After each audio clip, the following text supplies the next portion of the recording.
ఓం సమర్థ సద్గురు సాయినాథ్ మహారాజ్కి జై. ఓం సాయిరామ్. మన బాబా కుటుంబ సభ్యులందరికీ నమస్తే అండి. మీ అందరిపైన షిరిడి సాయినాథ్ ఆశీస్సులు ఉండాలని, మీరు ఎప్పుడూ క్షేమంగా ఆనందంగా ఉండాలని మనస్ఫూర్తిగా ఆ బాబా గారిని కోరుకుంటున్నాను. ఫ్రెండ్స్, చిన్న రిక్వెస్ట్ అండి, బాబా గారు అంటే ఇష్టమున్న ప్రతి ఒక్కరూ కూడా బాబా గారి కోసం ఒక చిన్న లైక్ ఇవ్వండి. అలాగే మీరు ఎటువంటి కష్టాలు సమస్యలతోటి ఇబ్బంది పడుతున్నా సరే ఒక్కసారి గురువు గారిని కాంటాక్ట్ అవ్వండి. శ్రీ షిరిడి సాయిబాబా ఆశీస్సులతోటి గురూజీ సుబ్రహ్మణ్యం రాజు గారు జ్యోతిష్యం చెప్తారండి. మీ సమస్య ఏదైనా సరే అంజన వేసి 24 గంటల్లో ఫోన్ ద్వారా పరిష్కారం చూపిస్తారు. ఫ్రెండ్స్, ఎన్నో సంవత్సరాల అనుభవం ఉన్న దైవశక్తి కలిగినటువంటి గురువు గారండి. ఫోన్ నెంబర్ వచ్చేసి 9908224144. మీ సమస్య ఏదైనా కావచ్చు. భార్యాభర్తల మధ్య సమస్యలు, ప్రేమ సమస్యలు, సంతాన సమస్యలు, విద్య, ఉద్యోగం, వ్యాపారం, ఇలా ఎటువంటి సమస్యలు ఉన్నా సరే వెంటనే గురువుగారు మంచి పరిష్కారం చూపిస్తారండి. అలాగే స్త్రీ పురుష వశీకరణ కూడా 100% చేయబడును. ఈ గురువుగారి దగ్గర చూపించుకున్న వారందరికీ కూడా చాలా మంచి జరుగుతుందండి. ఎందుకు చెబుతున్నాను అంటే, నేను కూడా ఈ గురువుగారి దగ్గర చూపించుకున్న తర్వాత మా సమస్యలు అనేవి తీరాయి. కాబట్టి మీకు కూడా మంచి జరగాలి అనే ఉద్దేశంతో అయితే ఈ గురువుగారి గురించి చెబుతున్నానండి. నమ్మకంతో వెంటనే ఈ గురువుగారికి కాల్ చేయండి. ఇంక ఈరోజు వీడియోలోకి అయితే వెళ్ళిపోతామండి. మన బాబాగారి సందేశం. మన బాబాగారు ఏమంటున్నారంటే, నువ్వు ఎంతగానో ఎదురు చూసే బంధం నిన్ను వెతుక్కుంటూ రాబోతుందమ్మా. తీయటి శుభవార్త చెబుదాము అని ఈరోజు నీ ముందుకు వచ్చాను తల్లి. నా మీద భక్తితోటి నమ్మకంతో ఒక నెంబర్ తాకు తల్లి అని అయితే మన బాబాగారు మనందరి కోసం చాలా అంటే చాలా చక్కటి సందేశం తీసుకొచ్చారండి. మరి మన బాబాగారు ఇలా ఎందుకు చెబుతున్నారో ఆయన మాటల్లోనే తెలుసుకుందాము. థంబ్నెయిల్ చూశారు కదండి, 3 నెంబర్స్ ఉన్నాయి కదా. మీరైతే బాబా గారిని స్మరిస్తూ ఒక నెంబర్ మనసులో అనుకోండి. ముందుగా అయితే ఫస్ట్ నెంబర్ తాకిన వారి గురించి అయితే మన బాబా గారు ఈ విధంగా చెబుతున్నారండి. బిడ్డ, నువ్వు ఎంతో అదృష్టవంతురాలివమ్మా. నీ హస్తవాసి చాలా మంచిది. నువ్వు ఏది తాకినా సరే అది బంగారమే. పని తలపెట్టినా సరే అది బంగారం అవుతుందమ్మా. ఇతరులు నిన్ను అనే మాటలు అస్సలు పట్టించుకోకు. నీ సాయి తండ్రిని నేను చెబుతున్నాను కదమ్మా.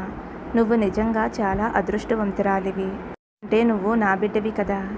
ఏంటి బాబా మీరు అంటున్నది? నేను కోరింది ఏదీ జరగటం లేదు, నేను అనుకున్నది ఏదీ నెరవేరటం లేదు. మరి నేను అదృష్టవంతురాలిని ఏమిటి అని అనుకుంటున్నావు కదా. నువ్వు అస్సలు ఇలా అనుకోవద్దు తల్లి. నువ్వు ఏ పని చేసినా సరే నాకు అస్సలు కోపం రాదు. ఎందుకంటే నువ్వు నా బిడ్డవి కాబట్టి. పక్వాన్ని బోధించాలి కాబట్టి నీకు ఎటువంటి కష్టాన్ని, ఎటువంటి అపజయాన్ని నీ దరికి చేరనివ్వనమ్మా. నీ ఆలోచన ప్రస్తుత కాలానుసారంగా ఉంది అంతే.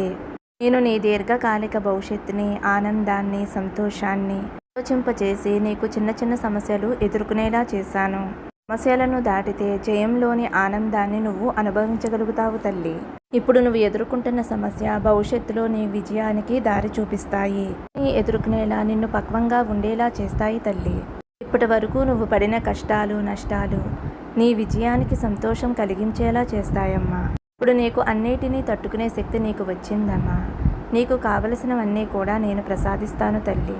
ఈ కష్టాన్ని ఓర్చుకుంటేనే భవిష్యత్తులో ఆనందకరమైన జీవితాన్ని అనుభవిస్తావు తల్లి. దీపం ఉండగానే ఇల్లు చక్కపెట్టుకోవాలి. చేతిలో శక్తి ఉండగానే ఇంటి బాధ్యతలు నిర్వర్తించుకోవాలి. నీకు మనోధైర్యం ఉన్నప్పుడే అన్ని సమస్యల నుంచి కూడా బయటపడగలుగుతావు తల్లి. దేనికోసం వెనకడుగు వేయవద్దు. ఎవరి మాటలకి కూడా భయపడవద్దు తల్లి. నీకు, నీ కుటుంబానికి, నీ బిడ్డలకి నీ తండ్రినైనా నేను కాపలాగా ఉంటానమ్మా. అంటే కష్టం, సుఖం, ఆనందం ఇవన్నీ కూడా కలగలిపి ఉంటాయి తల్లి. ప్రతి ఒక్కరూ కూడా అన్నిటినీ చూడవలసి వస్తుంది. కష్టం వచ్చింది కదా అని కృంగిపోకూడదు. నీ భవిష్యత్తుని పాతాళానికి నెట్టివేయవద్దు.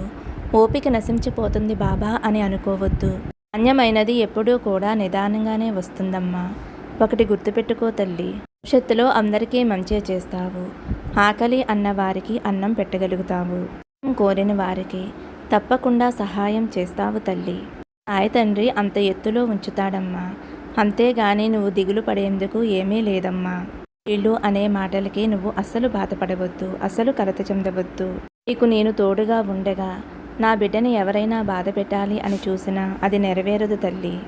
చెడు ఎప్పుడూ కూడా ప్రబలం కాదు. నన్ను నమ్మిన నీకు బ్రహ్మదేవుని వలె రాతను రాస్తాను. నేనే మహావిష్ణుమూర్తిగా నీకు సిరి సంపదలు కలిగిస్తాను. నేనే శివుని వలె నా బిడ్డలని ప్రతిక్షణము కూడా నేను సంరక్షించుకుంటాను. చుట్టూ ఉంటాను. నిన్ను కాపాడుకునేందుకు నీ బాబా తండ్రి ఒక్క క్షణం కూడా కనురెప్ప వేయుడు తల్లి. వదలను తల్లి. ఈ కాలంలో గురుమార్గంలో నడవని వారందరూ చెడు మార్గంలో నడుస్తున్నారు. మార్గంలో నడిచిన వారందరూ మోక్షాన్ని పొందుతున్నారు. ఆ విధంగా నేను నిన్ను ఎంచుకుని నిన్ను గురుమార్గంలో నడిపిస్తున్నానమ్మా.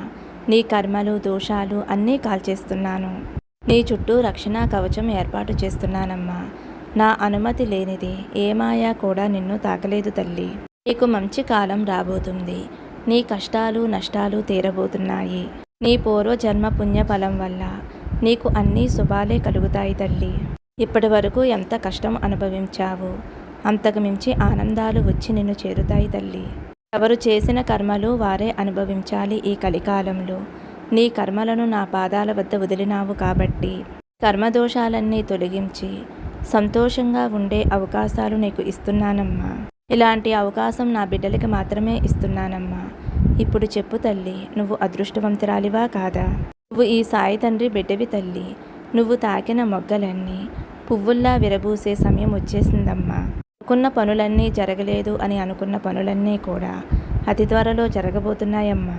నాకు తప్పకుండా ధన్యవాదాలు చెబుతావు. అప్పటి వరకు నువ్వు భయపడకు, దిగులు పడకు, ఆనందంగా ఉండు తల్లి.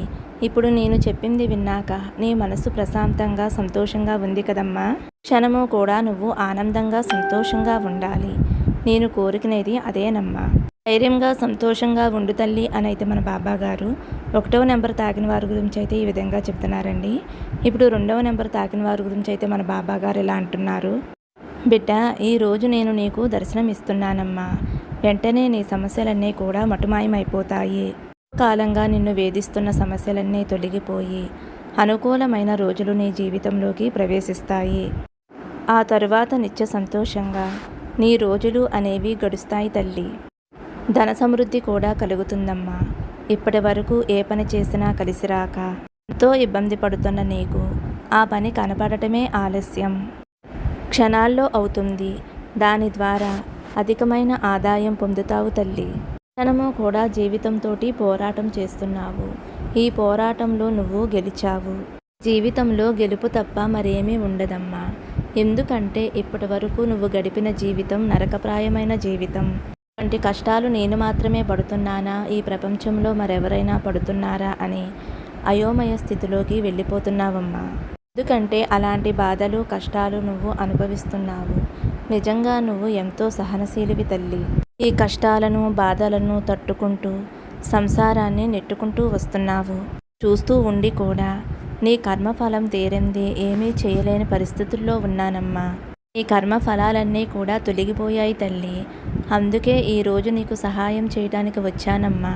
నువ్వు అసలు దిగులు పడవద్దు తల్లి. నీ జీవితంలో వెలుగుని నింపుతాను. ఆనందకరమైన సంతోషకరమైన రోజులని ప్రసాదిస్తాను తల్లి. ఇక నుంచి నీ జీవితం ఎంతో ఆనందంగా అద్భుతంగా మారబోతుంది. జీవితాన్ని చూసి నువ్వే ఆశ్చర్యపోతావు. బాబా తండ్రి నా తలరాత ఇంతలా మార్చాడా అని ఆనందపడతావు. అతి కొద్ది రోజుల్లోనే ఉందమ్మా. నా మీద నమ్మకంతో ధైర్యంగా ఉండమ్మా. ఆనందాలు సంతోషాలు నీ జీవితంలోకి వస్తాయి. ఇప్పుడైతే 3వ నెంబర్ అండి. 3వ నెంబర్ తాకిన నా బిడ్డ ఎవరైతే ఉన్నారో, బిడ్డ, నువ్వు నీ జీవితంలో ఒక వ్యక్తిని ఎంతగానో ఇష్టపడ్డావు కదమ్మా. ఆ వ్యక్తే పంచప్రాణాలు అని అనుకున్నావు. కానీ ఆ వ్యక్తి నీ నుండి దూరంగా వెళ్ళిపోయారు. నిద్ర తిండి లేకుండా ఆ వ్యక్తి కోసం ఎంతగానో ఎదురు చూస్తున్నావు. ఈ బాధ ఎవరికి తెలిసినా తెలియకపోయినా నాకు తెలుసమ్మా. ఈరోజు మీరిద్దరూ కూడా ఎంతో ఆనందంగా ఉండవలసిన సమయం ఇది. కానీ మీ ఇద్దరి మధ్య గొడవలు రావటం వలన ఎడమొహం పెడమొహంగా ఉంటున్నారు. కానీ నువ్వు నన్ను నమ్ముకున్నావు కదమ్మా.